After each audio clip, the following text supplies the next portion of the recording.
বুনো, বুনো, বুনো, কি হয়েছে? জলটা দে না। নিজে নিয়ে নে।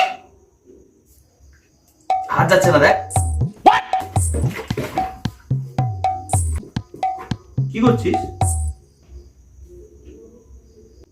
পার্লারে এসেছি, হেয়ার স্পা করাবো। দেখতে পাচ্ছিস না পড়ছি? কালকে এক্সাম আছে আমার। জ্বালাস না দাদা, যা যা প্লিজ যা। না না, এক্সাম যখন আছে তখন তো পড়তেই হবে। পর তুই পর, আমি আসছি। হ্যাঁ হ্যাঁ প্লিজ।